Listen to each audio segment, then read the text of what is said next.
여호와께서 모세에게 이르시되 아론의 자손 제사장들에게 말하여 이르라. 그의 백성 중에서 죽은 자를 만짐으로 말미암아 스스로를 더럽히지 말려니와 그의 살붙인 그의 어머니나 그의 아버지나 그의 아들이나 그의 딸이나 그의 형제나 출가하지 아니한 처녀인 그의 자매로 말미암아서는 몸을 더럽힐 수 있느니라. 제사장은 그의 백성의 어른인 즉 자신을 더럽혀 속되게 하지 말지니라.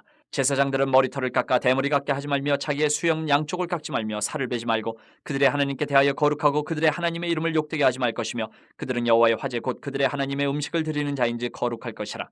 그들은 부정한 창녀나 이혼당한 여인을 취하지 말지니 이는 그가 여호와 하나님께 거룩함이니라. 너는 그를 거룩히 여기라. 그는 내 하나님의 음식을 드림이니라. 너는 그를 거룩히 여기라. 너희를 거룩하게 하는 나 여호와는 거룩함이니라. 어떤 제사장의 딸이든지 행음하여 자신을 속되게 하면 그의 아버지를 속되게 함이니 그를 불살을지니라. 자기의 형제 중 관유로 부음을 받고 위임되어 그 예복을 입은 대제사장은 그의 머리를 풀지 말며 그의 옷을 찢지 말며 어떤 시체든지 가까이 하지 말지니 그의 부모로 말미암아서도 더러워지게 하지 말며 그 성소에서 나오지 말며 그의 하나님의 성소를 속되게 하지 말라. 이는 하나님께서 성별하신 관유가 그 위에 있음이니라. 나는 여호와이니라. 그는 처녀를 데려다가 아내를 삼을지니 과부나 이혼당한 여자나 창녀짓을 하는 더러운 여인을 취하지 말고 자기 백성 중에서 처녀를 취하여 아내를 삼아 그의 자손이 그의 백성 중에서 속되게 하지 말지니 나는 그를 거룩하게 하는 여호와임이니라. 오늘 이 본문 말씀은 내일도 약간 이어지는데, 하나님은 제사장이 지켜야 할 규례를 상세하게 말씀하고 계십니다.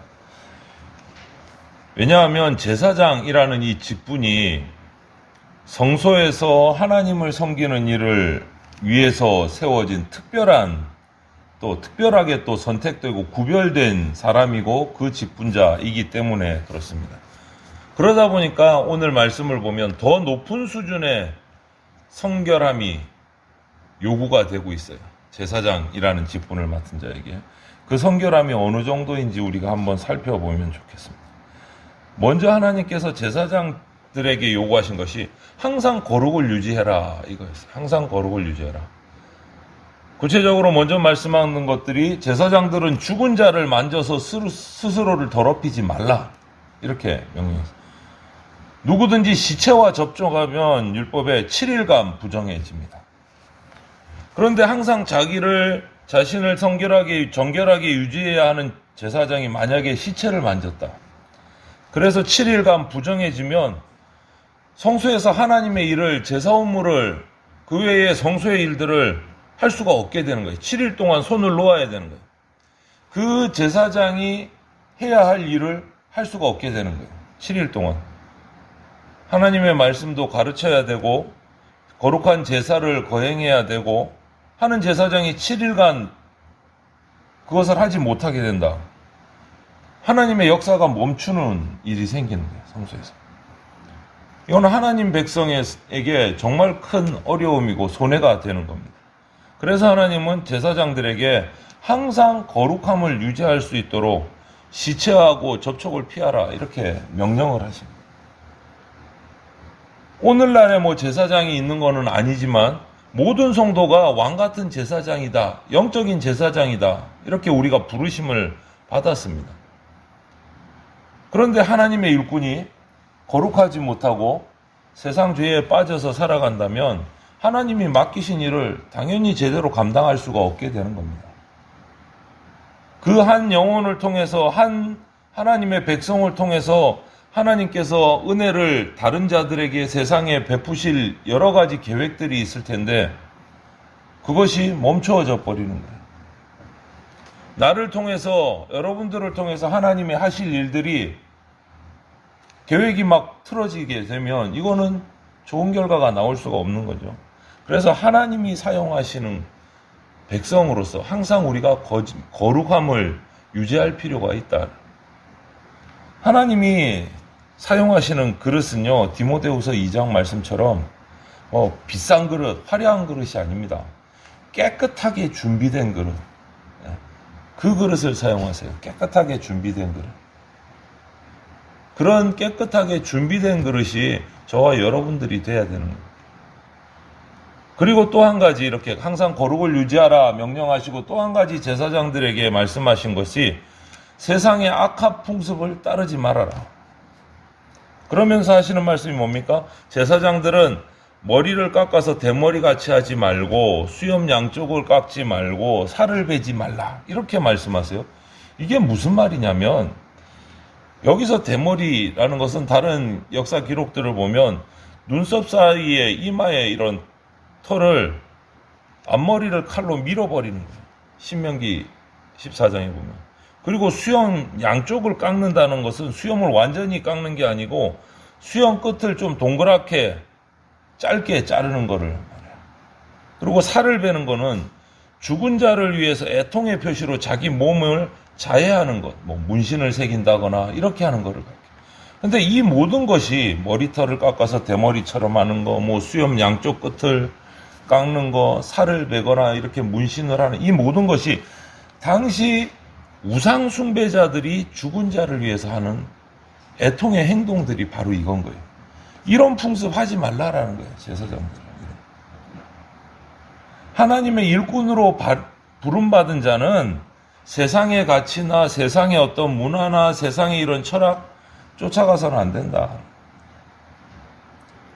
사탄은요, 문화라는 이름으로 세상의 자기만의 가치관을 성도들에게 심으려고 해요. 이 정도는 괜찮아. 이건 다 하는 건데 뭐 나쁜 거 아니잖아. 그렇기 때문에 부름받은 성도는 하나님의 말씀과 위배되는 세상의 문화와 가치관이 있다면 그것은 단호하게 거부해야 된다. 세상을 따라가서는 안 된다. 그리고 제사장들에게 한 가지 더 말씀하신 것이 정결한 아내와 결혼하라 했어요. 제사장들. 제사장의 가정도 제사장 한 사람뿐만 아니고 그 가정도 남다른 거룩함을 유지해야 되기 때문에 부정한 여인이나 이혼당한 여인을 아내로 맞이하지 못하게 하셨습니다. 정결한 여인과 결혼해서 가정을 이루라. 그런데 만약 제사장의 딸이 행음을 했다. 자신뿐만 아니라 제사장인 아버지까지도 속죄게 한 것이기 때문에 불사르라. 이렇게 아주 엄명을 내리셨어요. 가족의 부정행위도 제사장의 부정행위가 된다라는 거예요. 이런 규례들은 제사장의 가정이 정말 부정함을 철저하게 경계하고 거룩함의 본을 보이는 직분이기 때문에 제사장과 그 가정에 이렇게 엄격한 규례를 세우십니다. 제사장의 가정이 거룩한 모습을 보이지 못하면 이스라엘 백성은요 따라가는 거예요. 좋지 못한 쪽으로. 그래서 이렇게 더욱 엄격한 규례를 주시게 됩니다. 우리도 마찬가지예요. 오늘날 다시 한번 말씀드리면 오늘날 뭐 제사장이 있고 제사를 드리고 그런 건 아니에요. 하지만 우리 자체가 영적 제사장이에요. 예수 그리스도를 믿는 그리스도인의 가정이 세상이 볼 때 하나님 믿는 자의 깨끗함, 거룩함, 본이 돼야지 세상이 하나님을 만나러 온다는 거예요. 하나님의 거룩함을 우리가 드러내야 된다. 그래서 가정이 깨지기도 하고 무너지기도 하고 이런 참 어려운 세상 속에서 성도의 가정은 하나님 믿는 가정은 그것을 따라가는 것이 아니라 반대로 순전한 모습을 보이고 그들에게 거룩함을 보여서 좋은 길로 인도해야 된다. 하나님께로 그런 말씀을 주고 계십니다. 그렇게 제사장에 관한 규례를 말씀하시고 이번에는 대제사장에 관한 제사장 중에서 또 돌아가면서 대제사장이 된단 말이죠. 그 대제사장은 또 다른 규례가 있어요. 아론 자손 중에서 아론 자손이 제사장을 하니까 그런데 그 아론 자손 중에서 관유로 기름 부음을 받은 대제사장으로 위임받은 사람은 머리를 풀지도 말고 옷을 찢지도 말고 어떤 시체에도 가까이 하지 말라. 심지어는 부모의 장례, 부모의 시체까지도 시신까지도 가까이 하지 말라. 대제사장. 머리를 풀고 옷을 찢는 것은 죽은 사람을 애도하는 모습인데 그것도 하지 말라라는 거예요. 대제사장은. 사람을 향해서 애도하는 것도 하지 말라. 하나님께 제사장 중에서도 대제사장은 특별하게 또 선택된 존재이기 때문에 그런 대제사장은 하나님을 섬기는 일, 그것이 자기 인생의 최고의 우선순위입니다. 하나님을 섬기는 일에 뭔가 걸림돌이 되는 모든 것은 다 절제하라는 거예요. 그 말하는 거예요. 대제사장. 가장 큰 게 부모님의 장례잖아요. 부모님의 장례는 모든 일을 우리가 만사를 제쳐두고 장례를 치르고 애도하고 그러는데 대제사장만큼은 그것조차도 금하셨어요. 부모의 장례로 말미암아 거룩함을 깨트려 버리면 안 된다라는 거예요. 대제사장. 하나님 앞에 전적으로 헌신하고 하나님의 일을 최우선으로 섬기는 그러한 직분을 감당하기 위한 그런 절제의 모습을 보이라는 거죠. 그리고 비슷한 것도 있어요. 흠없는 처녀와 결혼해야 된다. 대제사장은 이스라엘을 대표해서 하나님 앞에 나가는 유일한 한 사람이기 때문에 철저하게 거룩해야 된다. 하나님의 백성은 거룩한 가정을 이루기 위해서 힘써야 된다. 여러분, 오늘 이 제사장과 대제사장의 규례를 보면서 우리가 지금은 그렇게 하지는 않지만, 그런 직분도 없어졌지만, 믿음의 길은 하나님을 최우선에 두는 데에 있습니다. 이 말씀을 통해서 우리가 봐야 될 것은 믿음의 길은 하나님이 최우선이어야 된다. 우리 삶 속에서 하나님보다 더 중요하게 여기고 있는 것들이 있다면 그것을 우리 삶 속에서 하나하나 우선순위를 내려놓아야 된다. 우리 삶의 최우선순위는 하나님이 되어야 된다. 하나님이 되어야 된다. 이런 훈련이 우리 가운데 있어야 된다. 내 삶 속에서 최우선순위는 하나님. 그 다음에 나의 삶 속에서 하나님이 주시는 은혜로 살아가는 것이지. 그것이 뒤바뀌면 우상숭배가 되고 거룩함을 깨트리는 것이 된다. 성도의 가정이 거룩하게 또 세워져야 이 세상에 하나님의 선한 영향력, 거룩함을 끼치고 흘려보낼 수 있기 때문에 우리 가정을 위해서도 끊임없이 기도하고 거룩을 세워가야 된다. 그래서 오늘 이 제사장, 대제사장에게 하나님이 요구하신 것은 전체는 결국은 거룩이에요. 거룩.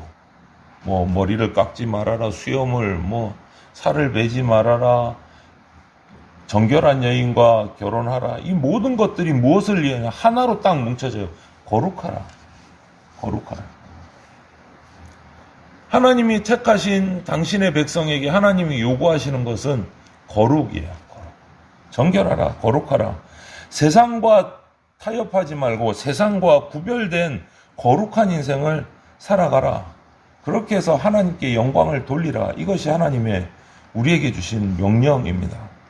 그래서 오늘 하루도 우리가 또 주일로 오늘 하루를 보내는데 모든 예배와 집회와 그 외에 가정과의 생활 또 개인의 모든 시간들 가운데서 거룩함을 마음에 품고 구별된 자로서 이 세상 가운데 또 우리 공동체 가운데서 선한 하나님의 영향력을 흘려보내는 거룩한 성도로 오늘 하루를 우리가 살아낼 수 있기를 주님의 이름으로 축원을 드립니다.